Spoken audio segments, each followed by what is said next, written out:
And I can tell you that a year and a half ago, I was in Toronto, and they brought me to have a speaking tour, and I was like entering to one of the campuses, and they canceled my talk. The pro-Palestinians, this BDS, they were like protesting, so they decided that I cannot enter the university.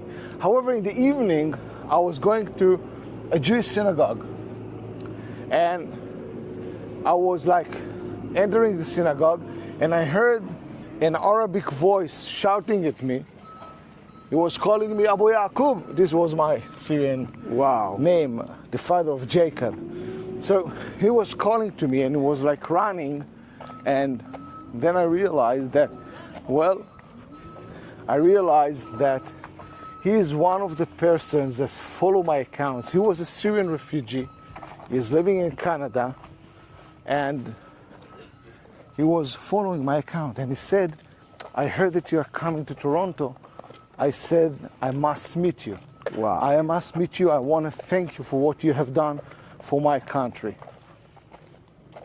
So I do believe that what we did, what we made, create a new era. And by the way, we're seeing it without getting into much details. We're seeing those fruits even today. So maybe we can share what's going on in Syria today. But before that, I just want to show everyone this beautiful iris you have in the garden over here. Yeah. Eyal, thank you for hosting me at your home here in the north of Israel, right next to Lebanon, and we will show everyone where we are. A mile. We can say a mile from the Lebanese border.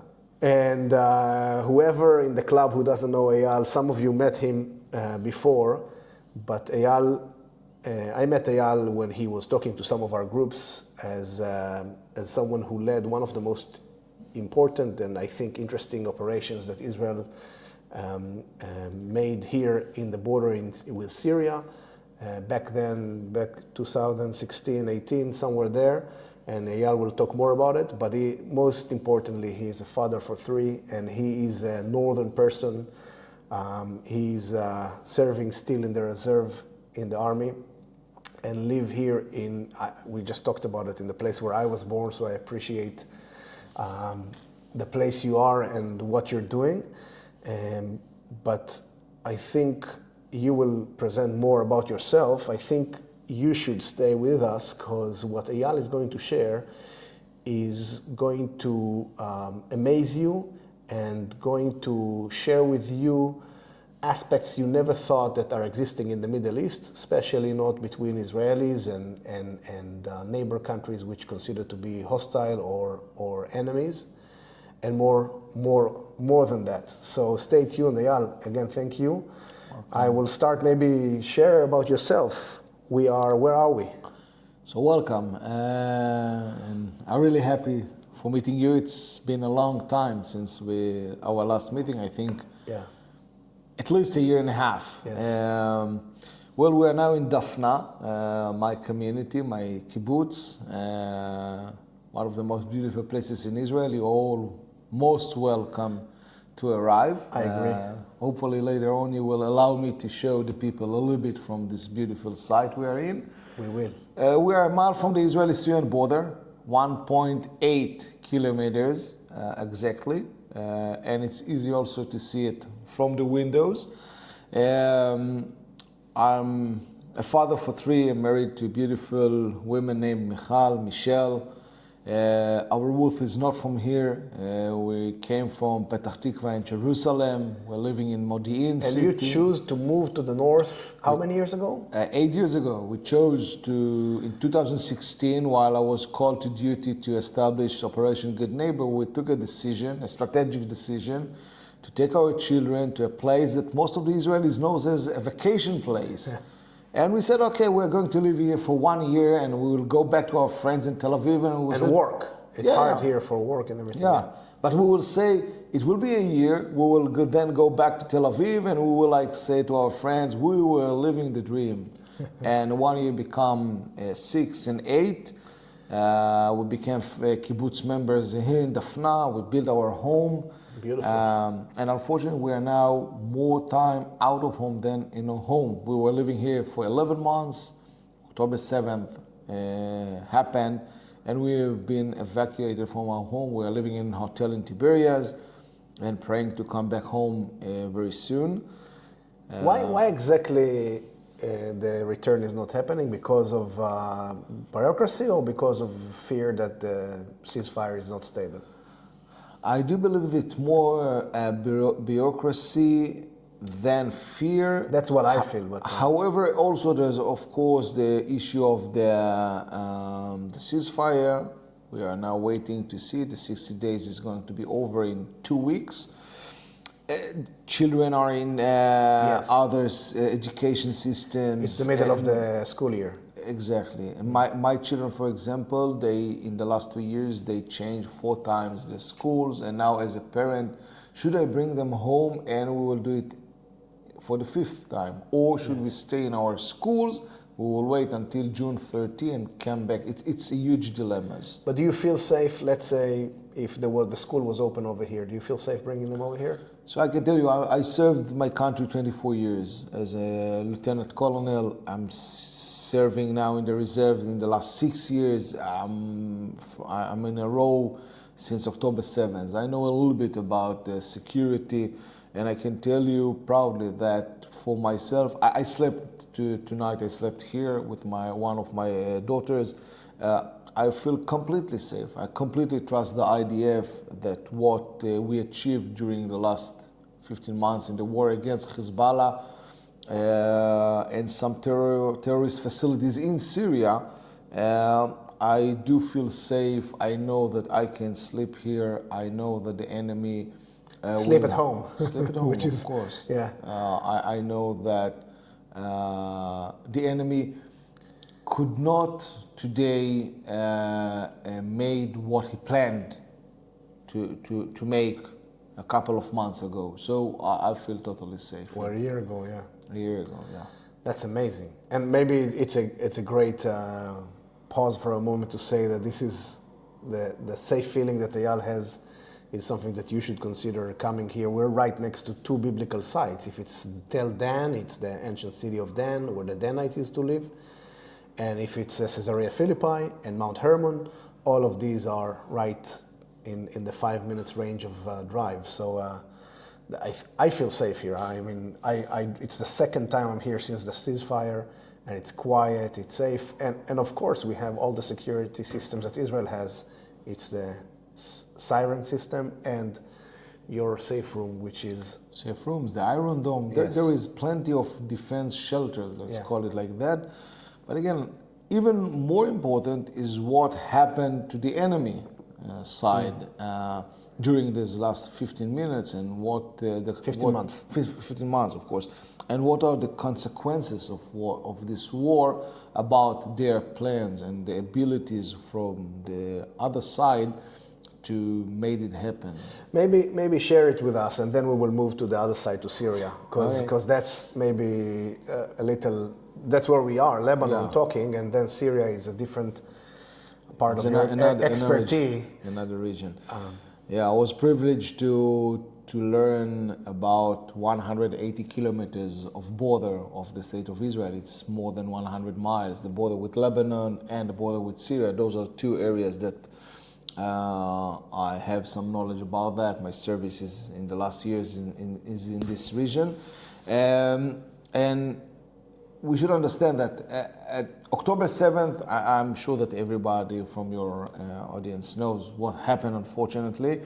A day after, 24 hours later, in October 8th, Hezbollah took a decision to attack Israel. We didn't have a war with Hezbollah, although, of course, the tension between Israel and Hezbollah, Israel didn't attack Hezbollah. Israel was focusing on what was going on Gaza with Hamas. Hezbollah decided that it will not invade the Galil.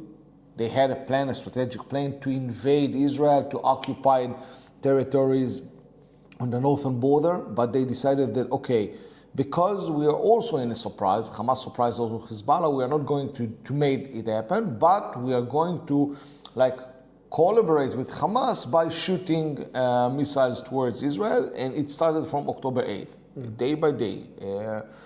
In the beginning, it was like 30, 35 missiles a day. Then it go to 50, 70, 100, 150, maximum 200 missiles a day, average of 120. And some of them are anti-tank missiles. Some of them, yes. This is one of the surprises of that war, unfortunately. It's not just rockets, it's the anti-tank missiles. Again, my home is in the range of the anti-tanks. We knew that they have some sophisticated anti-tanks missiles. Some of it reach to 6 miles, 6 to 7 miles. It means that you can see it far away from the border and shoot towards this home.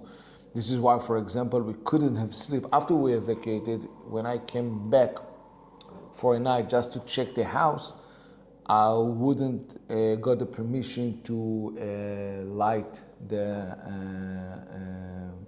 to open the lights or to open the windows, because it means that you are a target. You know, I feel like it's not fair because I'm watching the window and you pointing out. Let's continue the talk as we walk and you point out, and then come back here and talk about your book and about Syria and about everything. You're my guest. Let's do it. So you're saying basically that Hezbollah had a plan and I think that for the audience we can see it. all right. So from October 8th, they're starting shooting, and the anti-tank missiles were a surprise. Point please to the mountain with the snow. It's Mount Hermon, one of the most beautiful sights. And if you will go a little bit the west, let's see it from here. We can see the villages of Lebanon. You can see just there behind. It's a village which is like 5 miles. It means that we are standing here now together, okay? And let's say that you are Hezbollah warrior, terrorist, expert in shooting anti-tanks missiles. I'm coming with my car home and you are watching it, and you can easily decide that, hey, it seems to be suspicious. By the way, he's wearing uniform clothes, he's a soldier. I'm going to shoot him. So directly, it's open wide, you can shoot and hit. Unfortunately, there was a couple of Israeli civilians that were murdered by Hezbollah anti-tanks missiles in Metula, in Mayan Baruch. So it was concerning. I was coming home, I couldn't have opened the windows, everything was like dark because the fear of the anti-tanks. And this is from October 8th. This is from October 8th. Wow. They were shooting. Later on we can go and to see our regional school, which is a symbol in the Upper Galilee. You learn by yourself. It's a symbol. I played basketball over there. He was hit by a direct shot of one of the missiles. We can go there. By the way, Mount Dov, which is Israel territories. However, on the left of it, it's Lebanese border, and also from the slope on the left. Yeah.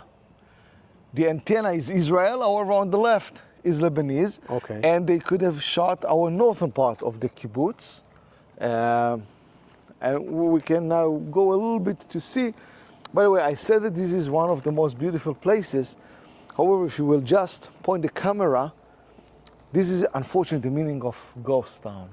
And you can feel that we are almost by ourselves here. This is one of the concepts. Although I will say something very different from what you're saying. I will say it's a ghost town, but how do you know life are coming back? Because everyone renovating and building their pergolas and balconies. Exactly. They're getting ready to come back. It's amazing, and this is what happened in the last 30 days. By the way, I'm parking my car.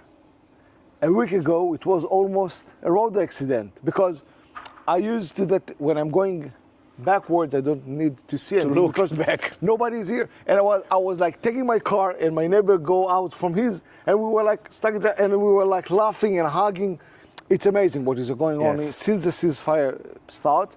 And you can hear now the noise of the tractors and the pergola, and my neighbors is building it. Yes, we are going to come back. We are ready to come back. We are waiting to come back.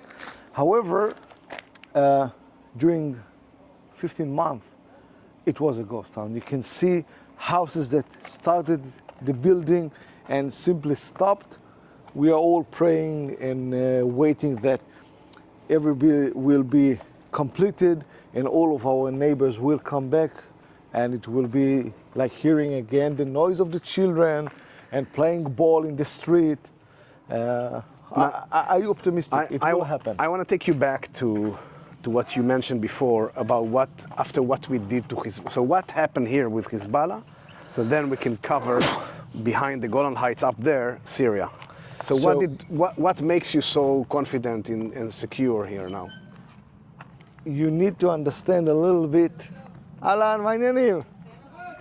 טוב, מלא זמן לא נפגשנו. אנחנו נגיע. אחלה יום. So what happened, she's my neighbor. We didn't see each other for 14 months. The reason why I was not running in a Hugget is because we are still on camera. Sorry, we can pause. Go.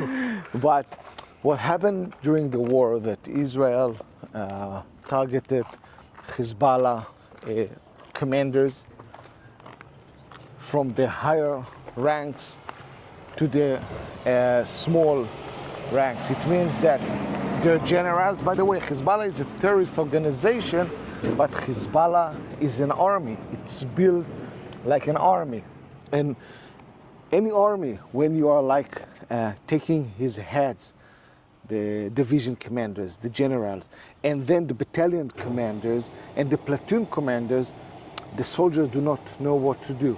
When you are taking his strategic ammunition, when you are taking his grenades, when you are taking his weapons, it's hard for him to attack you back. This is what happened in the last 2 months, 2.5 months before the ceasefire agreement. I'm sure that everybody heard about the pager operation. However, so it's starting even before that we bombed a lot of their tactic and strategical. Yeah, of course. And then the pagers, and then Nasrallah, and then... Since October 8th, although Israel was focusing on Gaza, the IDF day by day were bombing Hezbollah terrorist facilities. It took a year, and after a year, in I think September 15th, the pager operation started, and it was like 2 months that Israel heavy bombing and attacked Hezbollah, eliminated the leaders of Hezbollah, including Hassan Nasrallah and his replacement, taking the advantage from Hezbollah. Hezbollah built in the gap from the border towards like 2.5 miles. They built like underground cities, occupied with a lot of ammunition, with shelters. It was their jeeps with machine guns. Everything ready for invasion. Yes, and what was the thought behind it is that you and I were both from Radwan, the special force. We are walking with our civilian clothes to the village. Nobody can, from the IDF, from the Israeli side, can say, okay, they are terrorists. No, we are civilians going under the ground, putting the vest, taking the weapon, and going to attack Israel. This was the strategic plan. Israel canceled it by occupying and bombing and destroying all of that facilities.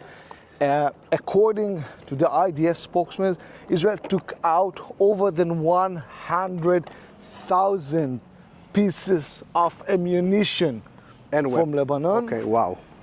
Rockets, anti-tank, everything you can think sniper, about it. Yeah. Everything you can think, and even think that you cannot think about it.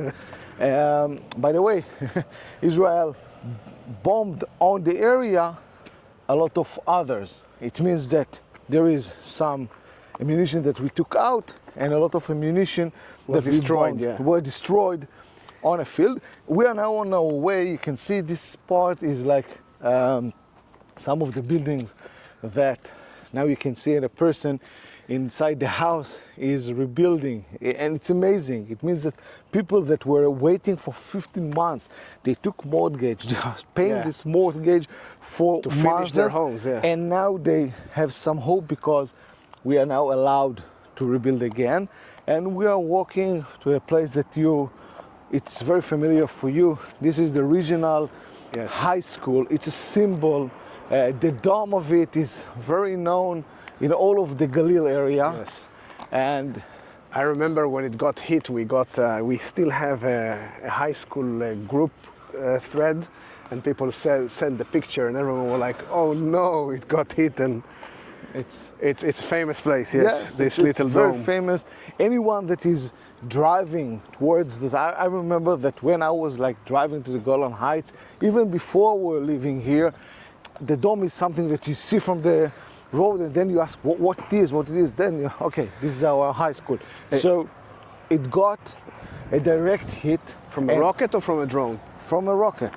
And I think that it is important also to speak about that, Yoav, because I claim Hezbollah is terrorists. Some will claim they are army, they are freedom fighters. Shooting on civilians' facilities is a war crime. You don't have any other definition for that. Shooting on a school. Hezbollah shooting on a school in Israel. In Israel. You can. My high school. Your high school, my daughter high school. You should define it. Now, just think for yourself. The school has been shut down because we were evacuated. So the school has been shut down since October 7. Just think what could have happened if in the day that the rocket hit it, you can see from here the damages, just here. Yeah, we need to get closer, I think. Yeah, we're walking there. Just think what could have happened if in this day children were studying at the school. It's even not So, good to think about it. Yeah, we don't want to imagine. But when people ask me about Hezbollah, I claim that, they shot on Kiryat Shmona. They shot on Aria. I think even we heard it from Blinken yesterday, or 2 days ago, talking about Hamas. The world, we know it, and we've been fighting it both together. The world is not speaking the right words against the people that needs to speak about them. If it's Hamas and Hezbollah, they are the war criminals, not Israel. Israel has to deal with war crimes to protect itself. Now, I think a lot of our viewers knows that, but the problem is that the world and the world leaders, some people that are friends of Israel, don't speak the right words, and that's a huge problem. But this is the reality we have to deal with for even before the war started. Yes. October 7th. Now I have a question for you. So what's going on? Wow, I look at you, and behind you we can see one of the villages in Lebanon on the slope. When we're talking about the village that's a mile from the border. Now, okay, it's amazing. Can you please take the camera closer to the quarry, which is just... All right, the quarry is down right above this roof, behind this roof. And now, like 4 fingers, it's Lebanon. You can see the white trail. Yeah. This is like a piece of the border. You can see the line, yes. The high mountain with the antennas is Israel, okay? And on the right, it's Lebanon. Now, my son and girl, they are learning just above the quarry. There is like another community. Original school. Original school.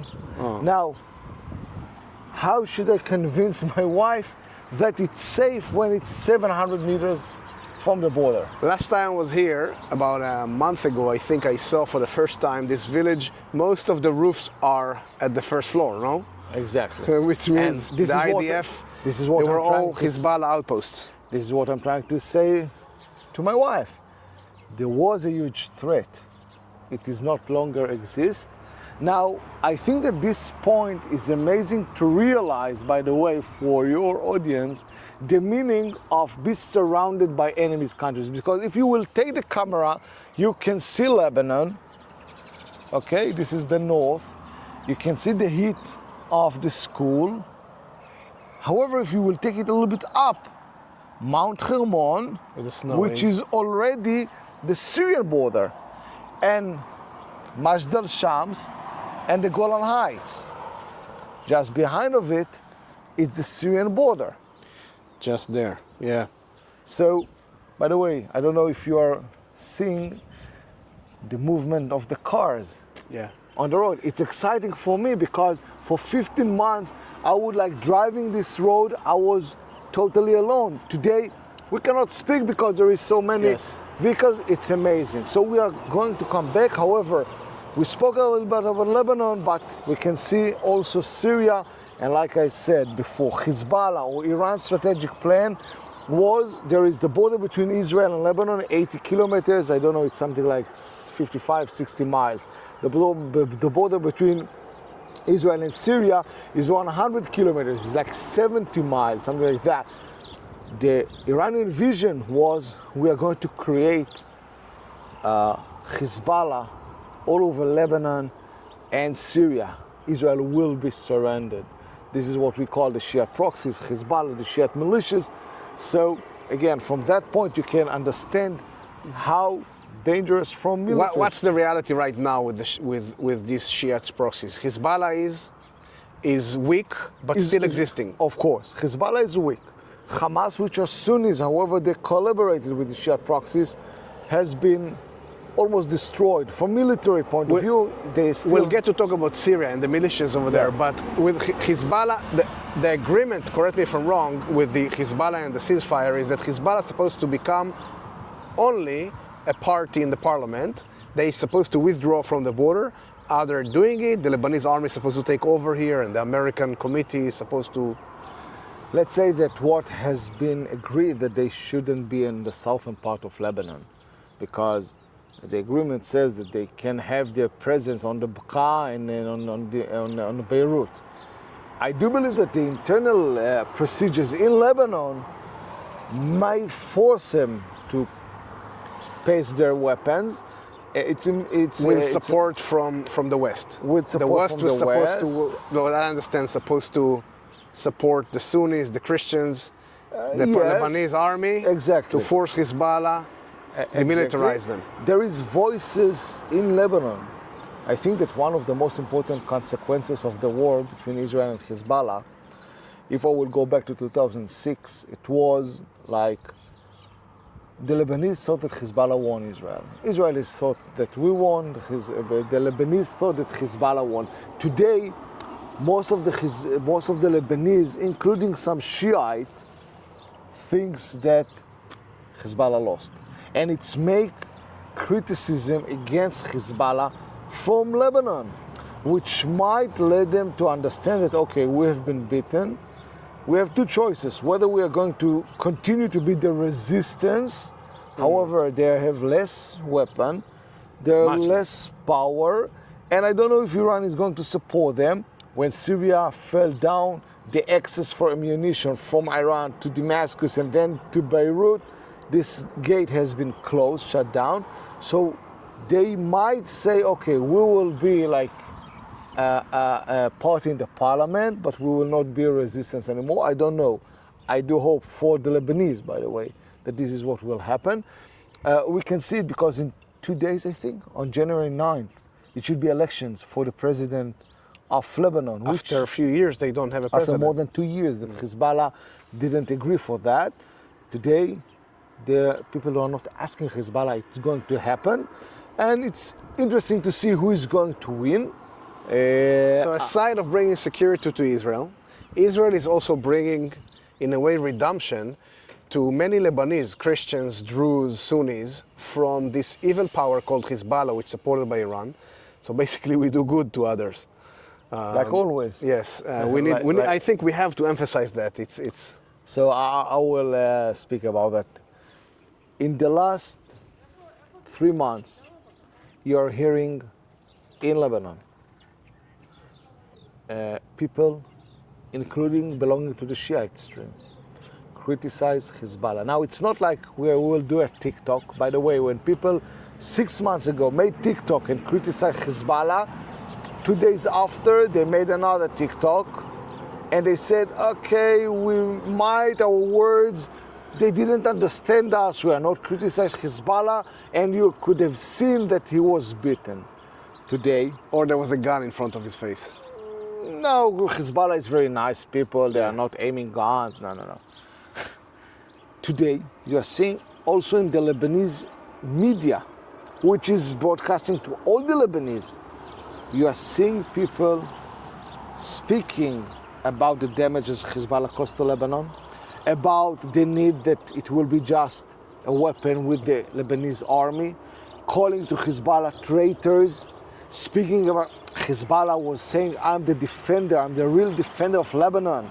They said, if you are the defender of Lebanon, why the IDF made Lebanon like, a parking, traveling in a park. Yes. So they are being criticized strongly. And I do believe that the other parties, the Druze, the Christians, and the Sunnis, the self-confidence grow up. They understood that Hezbollah has been beaten, and it's very interesting to see how they can proceed from here. Again, I don't know what will happen. The Lebanese people, thanks to Israel, has now an opportunity, a unique opportunity to take their faith in their hands. That's amazing. Yes. I wanna take this maybe period over here and just move east and share. Maybe we can start share about your other, or maybe I call it the main expertise of yours, because you were one of the people. If we wanted to talk about what's going on in Syria before the war, we came to you, and obviously now. So maybe start with telling us what happened in Syria before the war and what's going on now. So we can see the Golan Heights, the beautiful Golan Heights.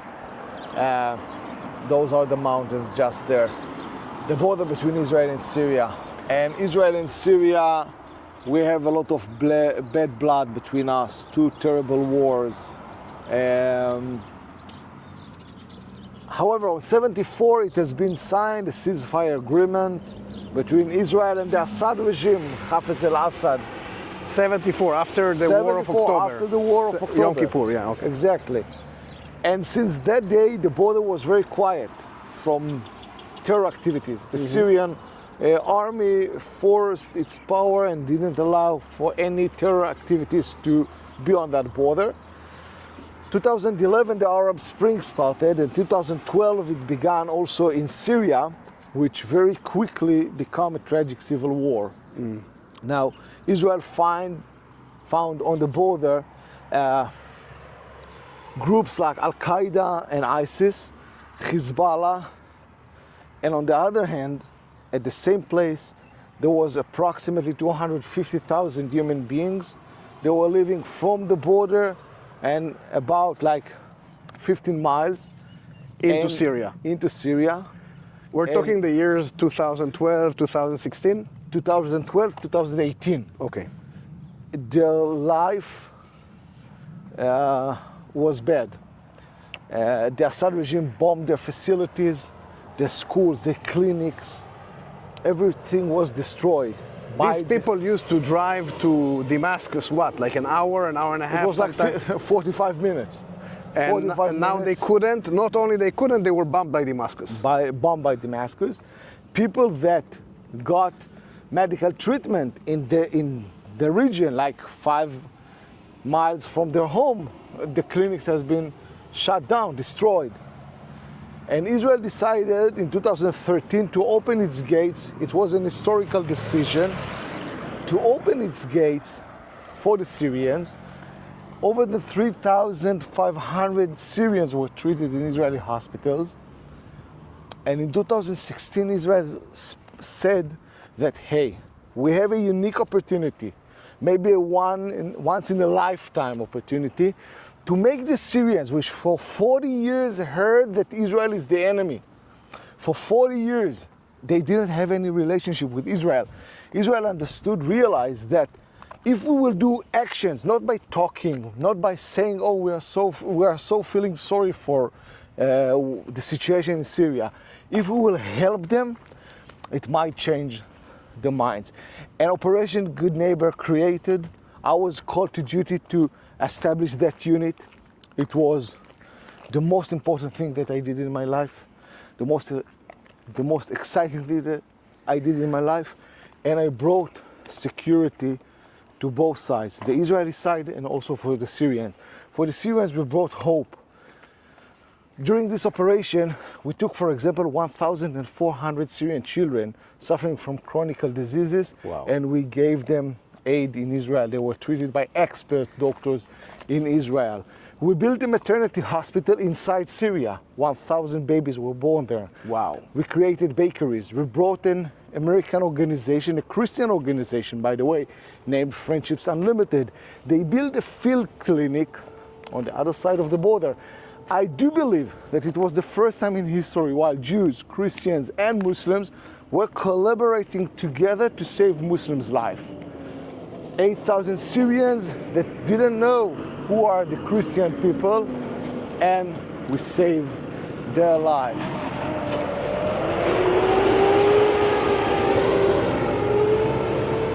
This is the person that built our home.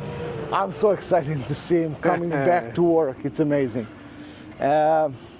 We bought... And this is all happening between 2016 and 2018.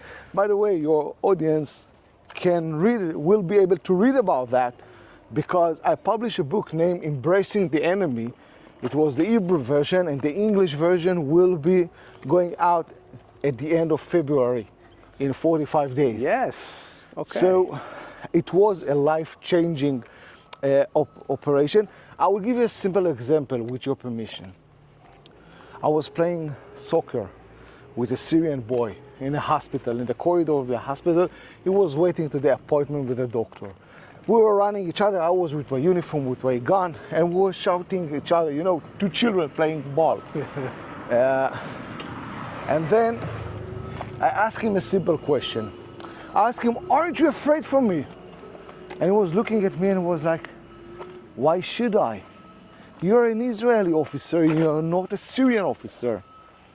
That was the first time I realized that Syrians are not afraid from Israel.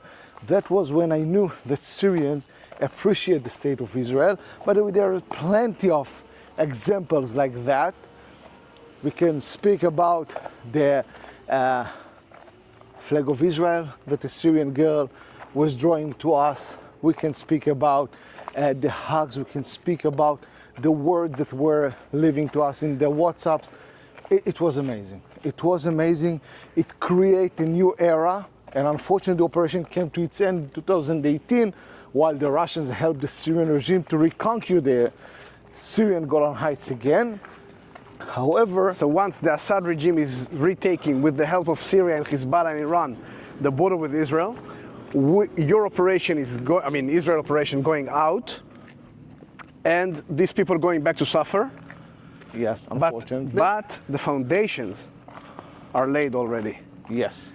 And I'm always saying that the boy that was 12 years old at that time, and the Israeli doctor saved his life, today he's 18, 19, he still remembers, he cannot forget.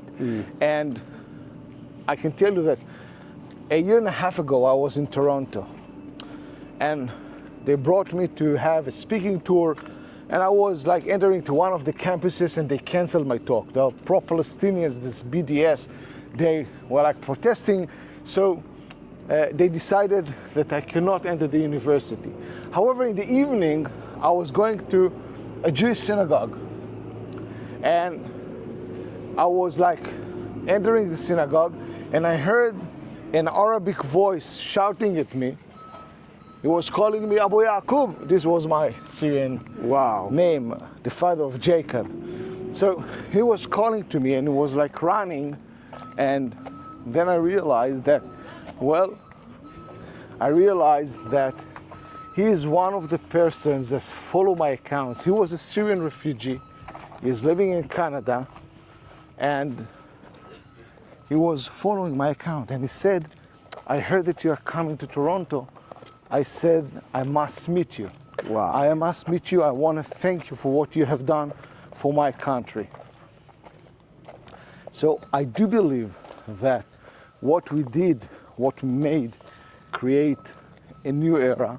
And by the way, we're seeing it without getting into much details. We're seeing those fruits even today. So maybe we can share what's going on in Syria today. But before that, I just want to show everyone this beautiful iris you have in the garden over here.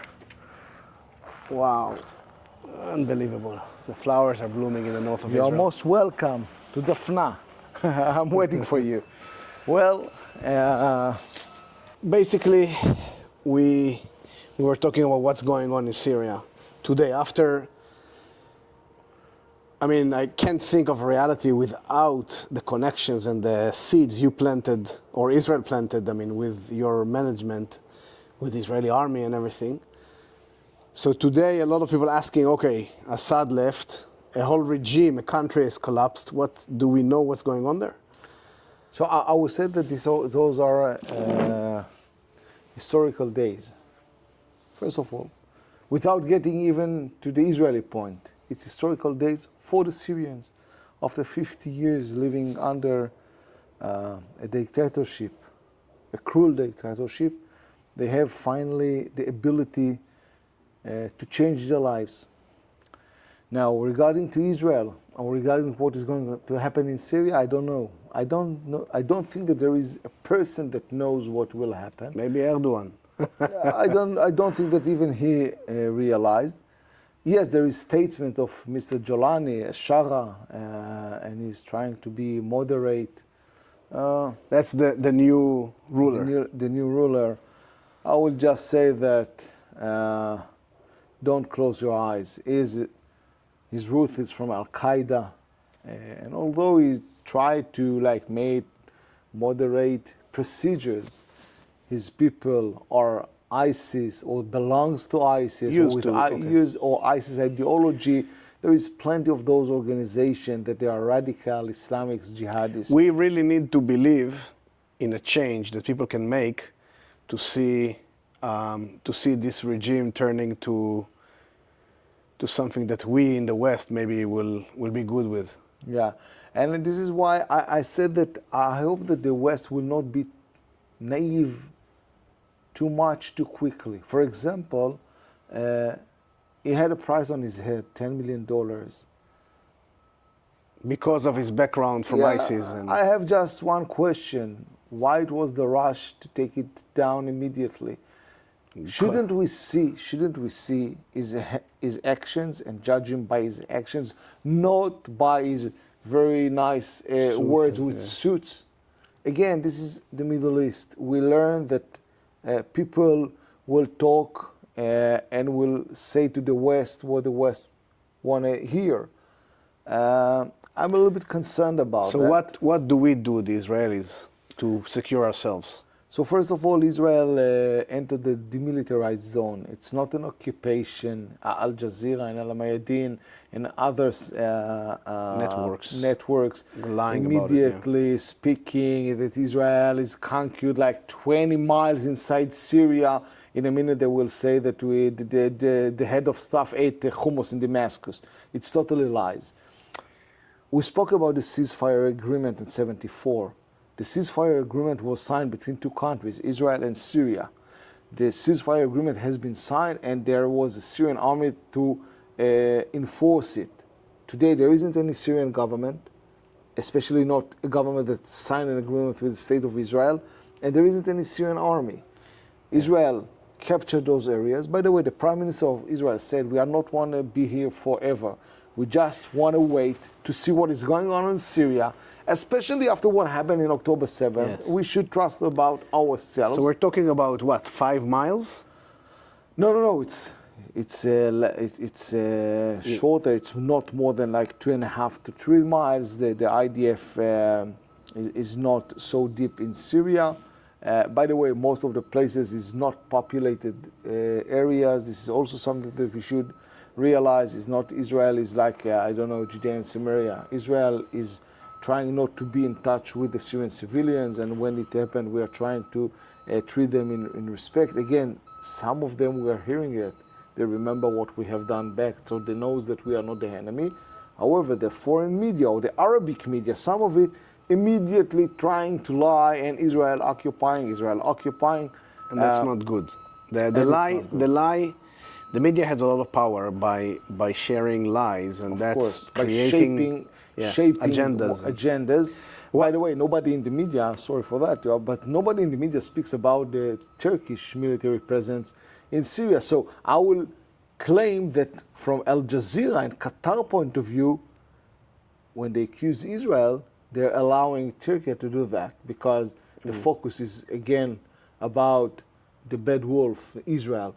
But it's important to understand Israel will wait to see what is going on in Syria, whether it will be a government that we can sign and trust that they will prevent from any jihadist to sit on the border. Syria has a lot of Druze people. Some of them has families in Israeli Golan villages, which are part of Israel today because of the Which Golan. we saw in the camera. In the camera, and some people may meet them when they come to Israel. These are very friendly to Israel. So some of these villages already announced they want to become part of Israel. I believe it's a strong pressure, but it cannot happen. Well, it's a political issue. I do not know what will happen. I don't think that Israel has now a desire, an ability, or a will to do that. Again, those are Syrian civilians. They should live their lives on the regime. But if you will think about it, why they said it? Because they are afraid from the new regime. Because they're afraid that Mr. Jolani is not, and his people, especially his people. Again, when a person is wearing a patch writing on it, ISIS, I cannot call him a moderate. Yes. So the Druze, by the way, we heard it also we saw it from the Alawite, but also from the Sunnis, which are part of Jolani. They're both of them Sunnis. They're also afraid. So again, I think the days will tell. What I recommend to my commanders and for the world, for the Western world, that the Western world proved time after time that when you don't know to speak Arabic and you're thinking on a westernized way, it leads you to a miscalculation. I will just advise, don't go to sleep, and if you're sleeping, stay with one eye open. Judge them about their actions, not about the statements. People could hear Israel was bombing in Syria in the past few weeks. What did we really do over there? So up until the Assad left, we were bombing Hezbollah and Iranian stuff. We were bombing Hezbollah and Iran, and we were also bombing the Syrian army facilities, again, because of the same thought. If it will be a scenario that it is going to be a jihadist government, should I want that they will have like gas or strategic missiles? Heavy missiles that can reach every point in Israel. Airplanes, etc. So this was the mind behind of that action. But the Iranians are also still trying to take a step in Syria to support Hezbollah in Lebanon. So this was their bridge to Lebanon, no? Yes, but the Iranian lost the power. If we are speaking about global powers, Iran and Russia lost some of its power. Turkey definitely become much more stronger. By the way, Qatar also. And I won't be surprised. I won't be surprised if in a couple of months we will hear about the Chinese entering and helping Syria. And I do believe it's a matter for the Americans, not for Israelis. But it will be now like, a lot of possibilities. Mr. Jolani, if he become moderate and if he want to be a ruler, he needs a lot of money from the world. The question will be whether it will be Turkish and Qatari money or Western American money. Again, it's global power. It's a place that a lot of players are playing. As an Israeli, I hope that it will be more American influence here. It hopefully will make the Middle East to be a little bit more stabilized. It's a thought that I remember as a kid growing here in the north, right, neighboring Syria, growing up in a kibbutz which was in the demilitarized zone until '67. We always had this joke that we will have some hummus in Damascus. You mentioned the chief of staff doing it. I think No, I said that everyone. as soon- Yeah, they talk about it like we're doing it, but I think if you really wanna. I always used to mention before the war and before the tourists were coming and we will look at Syria, that Syria's economy before 2012 was fifth of the Israeli economy. After the war, civil war, it was nothing. Israel, as you did, can be the solution for many Arabs in the region in terms of good life, in terms of security. it's just a matter of a decision. Yeah. It's just a matter. If I were Jelani, I would have asked the state of Israel, please. It's an amazing dream if there is cooperation. You know well the Golan Heights. Yeah. You know the cherries there. You brought people to eat cherries and to eat the apples. I have a simple question. The other side of the fence is the same land, it's the same topography, it's the same weather. Yeah. Why should this place won't be, instead of like a desert, it will not be growing? Yes.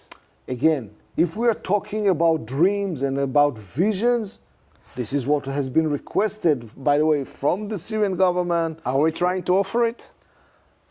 There is things that we cannot discuss yet. maybe it will be written in the next book. But again, seriously, But there is a huge opportunity over here. I do see opportunities, but it will be, as always, by the way, it is always, in Israel, in Hebrew, we say that you need a double to dance a tango. You cannot do it by your own.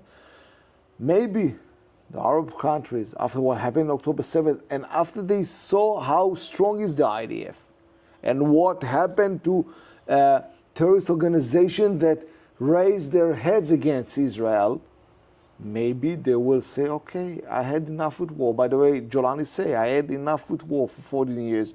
I want to have quiet. I want to establish my country. Okay, go and ask Israel. I'm sure that if it will be, and again, it's so much high levels, and I don't know whether they are still talking with Turkey and the US, plenty of players. I'm sure one thing, if it will be a request for help from the government of Syria that Israel will help, Israel will help. Man. I'm sure about that. We can just say next year in Damascus, eating hummus. But let's become realistic. Yes. I'm more afraid and more concerned that it will be a jihadi country, so the IDF will have to continue to protect its borders, rather or before we will eat hummus in Damascus. Before we're going to finish, and I'm thanking you, do you feel secure also with Syria right now? You just told me you were on the border with students yesterday. Yeah. So I do believe that the people that are hearing us from the state and in other places in the world today can feel very safe to come to Israel, to the Golan Heights, to the border with Syria, to the Lebanese border. There isn't any immediate threat. I do believe that what happened during the last 15 years shaped the Middle East. 15 months. 15 months, sorry. Yes. I do believe that people can come here and to help us, by the way, the Israelis, to make this place great again. To bring good to others as well. To bring good to And others. you just heard how Israel can do it. Eyal, I wanna first of all just say to everyone, come. Other than that this place is super pretty and beautiful, you see how significant is to be here, to understand the reality and meet amazing people that did good to others. And that's what Israel is all about. I think, Eyal, you for me represent the real Israeli, as I always like to say. And I hope when you guys are coming, you will meet Eyal on the border, and he will point out a few very interesting things that he cannot say to the camera sometimes. But meanwhile, I hope that as this video goes to the media, we'll be able to put a link to your new translation to English, to your book, and you'll be able to buy it. And again, thank you so much for your It was talk. a pleasure as always, and I'm looking forward to see you with your wonderful groups again on Kunetra Observation Point to look at Syria and to talk a little bit. and maybe to have coffee at your home. Be my guest, as always. Thank you. Thank you very much.